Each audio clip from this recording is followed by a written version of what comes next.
buenos días a nuestro invitado, al doctor Enrique Gómez, a todos los amigos y compañeros de la mesa también. Mire, pero venga, era una pregunta, porque yo lo veía a ustedes, doctor Enrique, siguiendo o intentando entrar a Equipo Colombia, o ellos abriendo las puertas para entrar. Ustedes estuvieron en esos diálogos. Finalmente yo lo escucho otra vez y no les, digamos, no cuajó mucho el tema, no les pareció mucho el tema. Y lo escucho hablando también del bolígrafo. Y yo le digo, ¿cómo ustedes escogieron entonces las listas? ¿Cómo hicieron ustedes para poder decidir este es primero, este es segundo, en una lista cerrada que usted sabe que el primero es el que tiene la opción real de ganar y de llegar? ¿Y cuántos aspiran ustedes a tener en esa baraja de congresistas? Bien, pues sobre la primera pregunta, hubo una invitación de algunos miembros de Equipo Colombia, pero no, eso resultó un señuelo. Eso resultó un señuelo. Yo dije, pues, mientras haya tinto, todo se puede discutir y todo se puede negociar. Esa es mi filosofía de vida, es que hay que oírse y dialogar. Pero resultó que la carta de Federico era una carta para él, digamos, tapar su iniciativa de que Oscar Iván no fuera admitido ahí.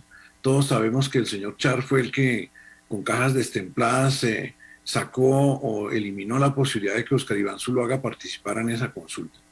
Eso se fue diluyendo como un helado bajo el sol.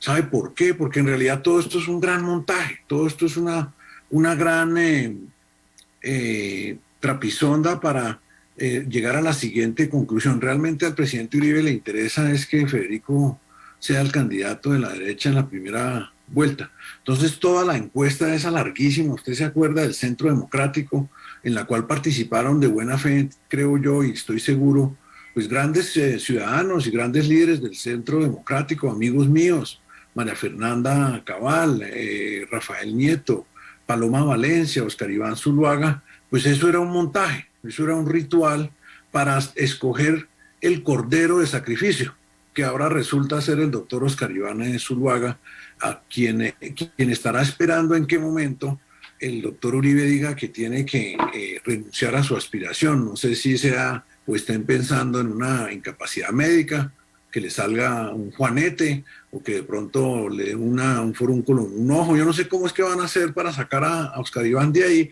pero el punto de toda la estrategia del uribismo o del presidente Uribe es que los del Centro Democrático voten en esa consulta previa de Equipo Colombia por Federico Gutiérrez.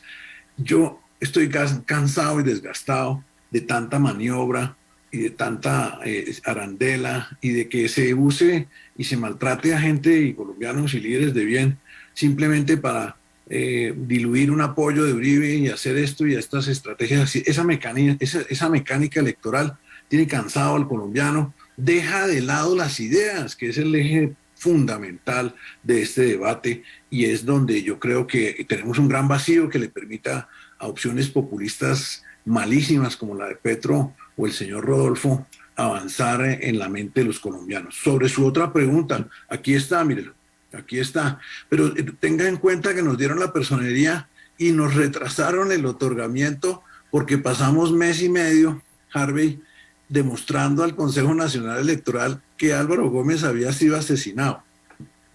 Imagínense. Entonces perdimos meses valiosísimos para poder haber hecho otro proceso de selección de candidatos. Entonces, como toda la opinión lo sabe, el 13 de diciembre se cerraban las inscripciones de lista, recibimos y nos notificamos del otorgamiento de la personería el primero, y tuvimos pues 12 días angustiosos, de verdad le digo, de trabajo intenso en todo el país para motivar candidatos, para concretar estas aspiraciones, y obviamente en esta muy cortica etapa no podíamos implementar un procedimiento distinto del bolígrafo. Pero, como le digo, queremos en el segundo semestre elegir nuestros comités municipales y departamentales, y en 2023 para las territoriales nuevamente, sí señor, así le dé un aneurisma cerebral a los líderes políticos, vamos a presentar listas cerradas, pero entonces tendremos, como se hace en el mundo entero y debe ser, procesos de primarias en las grandes ciudades y municipios del país y obviamente para gobernaciones, de manera que los órdenes de las listas para diputaciones y consejos y obviamente las aspiraciones a alcaldes y gobernadores se definan por voto interno, en consulta interna dentro del partido, qué es lo mandado, qué es lo moderno y qué es lo popular. Doctor Enrique, en este mundo de simbología, usted me muestra el bolígrafo de color verde. No, pero tengo Es azul. pura... Tengo un lápiz rojo. Tengo naranja. Yo dije, debe ser que tiene alguna afinidad, ¿no? Enrique. No, pero espera un momentico, no, pero tengo de me puso nervioso y dije, esto va a ser noticia también. Ay, pues madre, hay muchas cosas de lo verde que me gustan, y no encontré mi esferito azul, pero ustedes saben que... ¿Qué equipo, doctor Enrique Gómez, a todas estas? Oiga, millitos siempre, desde chiquito, y sufriendo desde chiquito, pero ánimo, embajadores, que pronto volveremos. Hay que seguir pensando en ese tema de las aficiones, pues ese sí que es un tema de fe en el fútbol colombiano, ¿sí o no? Todo es fe y camándula y velitas. Colombia, Argentina, 6:30, a ver si de pronto podemos ver una luz en medio de esta oscuridad. ¿Cómo lo ven ustedes? No, yo prefiero más bien como reservarme ese empate. Está difícil, en Argentina es muy difícil, pues lo que no pudimos hacer aquí en Colombia con Perú, en Argentina va a ser muy difícil para que la desilusión no sea tan grande. Todos queremos que gane, ni más faltaba, yo creo que soñamos con eso, pero la verdad la conciencia es difícil, muy difícil. Harvey, necesitamos un acuerdo sobre lo fundamental en relación con el fútbol, y es, sin goles no hay fútbol. Es lo mismo que el Estado, o sea, el Estado no cumple lo fundamental, no entrega justicia, no entrega seguridad, pues no sirve. Entonces un equipo que no hace goles, pues esa es la base del fútbol, y tenemos un problema gravísimo ahí por resolver. Son grandes personas, grandes deportistas, pero todos tienen como el pie torcido, me parece a mí, o algo así. Nicolás, lo que necesitamos es que no van a entrar los goles, hombre, que no van a entrar los goles al Congreso. Harvey, te tengo una mala noticia, hermano, y es que yo soy de cepa liberal, papá. Y de cepa liberal pura. Bueno, eso está bien. Pues mala noticia para Enrique, pues, pero mentira. No, Alejandro, aquí, hermano.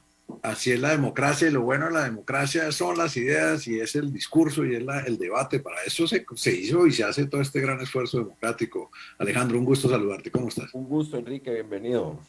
Yo tengo una pregunta, Enrique, si usted tiene la opción de ser presidente y ni más faltaba, pues si llegara, ¿qué le hace falta para poder esclarecer el magnicidio de Álvaro Gómez Hurtado? Para que el país sepa quién estaba como autor intelectual detrás de ese magnicidio.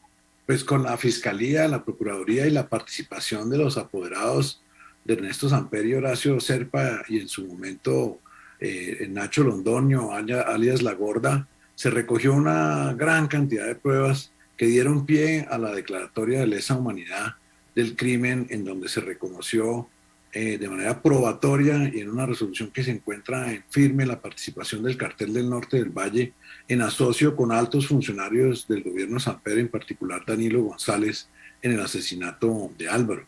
Yo creo que con la evidencia que hay hoy se puede ir a juicio, y es lo que hemos venido pidiendo incesantemente desde el 2017, que se produjo esa declaratoria de lesa humanidad que levantó el fenómeno de prescripción, que para este homicidio, por lo antiguo, pues era de 20 años. Y en esa medida, pues seguimos esperando que los jueces competentes, en este caso, obviamente, previo el trámite de la comisión de acusaciones en el caso de Ernesto Samper y en el caso de Ramiro Bejarano, pues ante el juez ordinario, pues se vaya a juicio y que el país oiga las pruebas y que un juez las oiga. Y si un juez las desecha, pues yo creo que se cumple el fin de la justicia, y es que haya una decisión judicial que valide o impruebe o descarte las muchísimas, más de 300 pruebas que se han recaudado en ese expediente desde 2007 hasta que tuvo actividad, porque este expediente, por ejemplo, en la anterior administración de la Fiscalía no solo logró la declaratoria de lesa humanidad, sino vinculó a 3 altos oficiales de la policía de la Dijín de la época, precisamente en la desviación intencional y probada de la investigación del homicidio. acreditando una vez más pues que eso fue un crimen de Estado, porque solo cuando agentes estatales se empeñan en desviar la investigación, es una evidencia más de que esto fue un crimen de Estado. Entonces nosotros pensamos, Harvey, que con lo que hay se puede ir a juicio.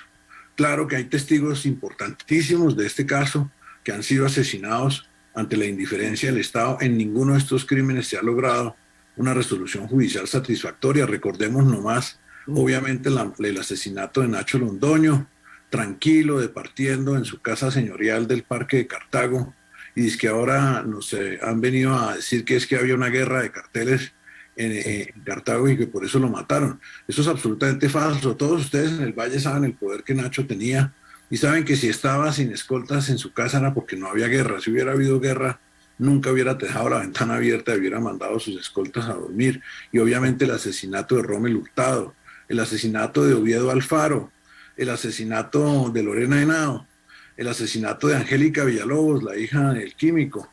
Todos son asesinatos que se han ido sumando en esta cadena de desviaciones y de imputaciones. El asesinato del sobrino de Rasguño, Gómez Bustamante, allí en la Barra Paisa para impedir que declarara.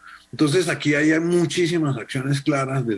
Enrique, ¿usted no le da nada de crédito a la versión de las FARC?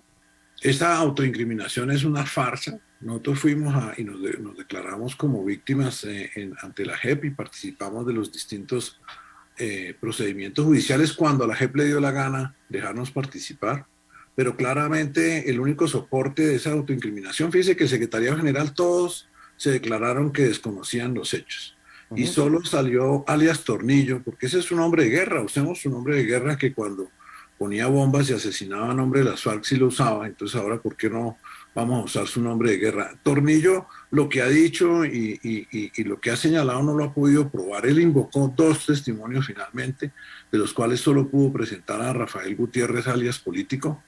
Alias Político dijo como miembro del comando del bloque oriental que él nunca había oído de la operación, nunca había sabido de la orden, nunca había sabido nada de la implementación de supuestamente esa orden de combate del mono Jojoy. Y después, ¿qué fue lo que sucedió? Que sí está probado y la grabación es conocida de todos ustedes y la opinión pública. Pues Tornillo llamó a amenazarlo de muerte y dijo literalmente que pagaría por verlo en un cementerio, a lo cual Político le contesta, le dice, no me mate, yo me quedo callado, no me mate, y esto es delante de la abogada precisamente de Rafael Gutiérrez. Eso es lo único que está probado aquí, es que los señores de las FARC siguen amenazando de muerte a quien desean. Por otro lado, la otra prueba que invocó el señor Tornillo fueron los computadores de Jojoy. Y resulta que estos señores de las FARC han improvisado de tal forma en esta autoimputación que no sabían que nosotros habíamos incorporado en la fiscalía todos los computadores de Jojoy en el 2012. Y todos se habían hecho análisis de prueba pericial por parte del CTI.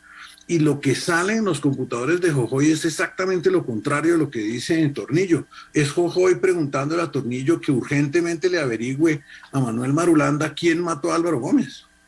Entonces, pues, ante las evidencias que están ahí, ante la amenaza a Rafael Político, queda más que demostrado que esa autoimputación es otro de los subpactos o pactos secretos de los acuerdos de La Habana para exonerar a Ernesto Samper. Frente a lo que estás diciendo ahorita, eso es muy grave el tema de la denuncia, porque como sabes, en la creación de la JEP hay un delito que es el ocultamiento de la verdad, ya sea por tratar de desviarla o por no confesarla. Entonces, de demostrarse que esas confesiones son falsas, quiere decir que quienes las hicieron pueden ir a la cárcel por 20 años sin posibilidad de reducción de penas, restricción efectiva de la libertad. Solo ponía eso ahí y quería hacer otra. Pero Alejandro, pedimos la exclusión de Tornillo de la JEP y la imposición de la sanción que acabas de referir, pero la JEP es una jurisdicción endógena, es decir, que ella misma revisa sus decisiones y la JEP negó nuestra solicitud de exclusión de Tornillo. Por 2 hechos la pedimos: por la falsedad en su declaración sobre el origen de la autoría intelectual y la autoría material del homicidio de Álvaro Gómez. Recordemos que él señaló que Jojoy le había dado la orden y había encargado a un comando de asesinos de la red urbana Antonio Nariño de ejecutarlo. Y el segundo aspecto por el cual pedimos su exclusión, pues es la obvia e innegable amenaza de muerte a un testigo que él mismo llevó. Eso es todo, porque también es una causal de exclusión la comisión del delito, y hasta donde yo sé, amenazar de muerte a un testigo no solo es fraude procesal, sino que obviamente la tentativa configura, en el caso además de alguien que tiene más de 1000 muertos a sus espaldas, una amenaza de muerte claramente configura un delito contra la vida. Por esas dos razones solicitamos la exclusión. Ha sido negada y, ojo, sorpresa, público. Presentamos la tutela y adivine las tutelas contra la JEP, ¿quién la resuelve? Pues la misma JEP. Por eso las 4 tutelas que a la fecha hemos presentado ante la JEP, contra la JEP, pues han sido negadas por la JEP. Y eso lo entiende hasta el más lego de los colombianos. Es un diseño inviable, es un diseño que es proclive a la arbitrariedad que se está viviendo en esa jurisdicción. Harvey, adelante para finalizar. Bueno, pero venga, le hago una pregunta. Miren, en el magnicidio de Luis Carlos Galán se supo que el móvil era político. Había un móvil político. En lo que nos falta saber es cuál es la motivación política que había en el momento y quién motivó eso. En el de Galán, acuérdese que se involucró a Santofimio y se involucró una cuerda política que tenía interés en que él no fuera presidente o no estuviera. A propósitos políticos, ¿a quién le convenía y quién debería estar o quién está detrás en su olfato de este magnicidio, el magnicidio Álvaro Gómez Hurtado? Usted es abogado, igual que Álvaro Gómez, usted viene de una casa de abogados. ¿Quién está detrás? ¿Quién es el móvil político? El móvil que está aprobado en el expediente, pendiente de un testimonio, y obviamente mi doctrina es que lo óptimo es enemigo de lo bueno, pendiente de unos testimonios que están decretados y congelados por el fiscal Barbosa hace más de 2 años, de precisamente miembros del clan Henao. El móvil es muy contundente, es táctico, y el móvil era asociado al hecho de que Jairo Chavarriaga, ustedes recuerdan, uno de los parlamentarios del norte del Valle, Gerardo Candamil, el abogado personal de Rasguño, y Nacho Londoño habían ya asegurado la gran mayoría del voto a favor de la absolución del presidente de Samper por los cargos del proceso 8000 para la mitad del segundo semestre de 1995. A finales de septiembre cuentan con una mayoría importante, pero les faltan votos, es una mayoría calificada, la que requiere precisamente la ley para que proceda la absolución, y el gran obstáculo era comprar el voto conservador en la Cámara. El argumento de fondo ahí fue que los parlamentarios conservadores estaban dispuestos a aceptar el dinero, pero preocupados del costo político, porque sabían que si votaban por la absolución de Samper, Álvaro Gómez los iba a condenar al ostracismo político dentro de lo conservador.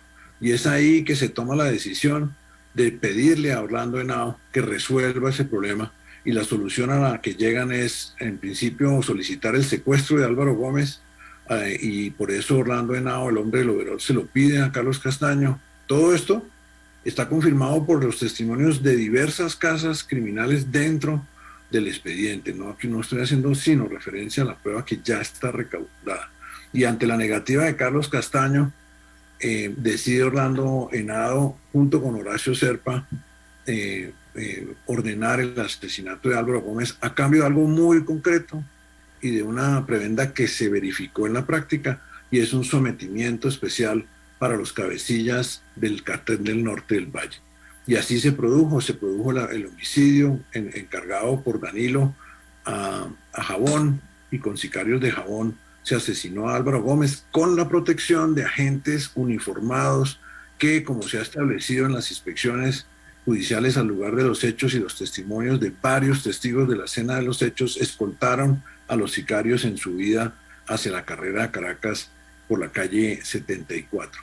Ese es el móvil táctico específico, y el pago se dio porque primero se produjo la absolución, la primera absolución de Samper en diciembre de 1995, es el proceso famoso que se cae cuando se filtran las grabaciones de Heine Mogollón cobrando el soborno de Samper para obtener su concepto como representante investigador. Lo recuerdan, lo filtró el general Urbina en febrero de 1996, y entonces lo que también se produjo fue el sometimiento del cartel de Cali. Orlando lo probó primero en castigo con el alacrán, castigando al alacrán por el lamentable y espantoso atentado, lo recuerdan, del Parque de las Estatuas de Botero en Medellín, 27 muertos. Alacrán tuvo que someterse de primero y obtuvo el beneficio de semejante criminal de 5 años de condena efectiva y no tuvo que entregar bienes, que era la gran preocupación del Cartel del Norte del Valle.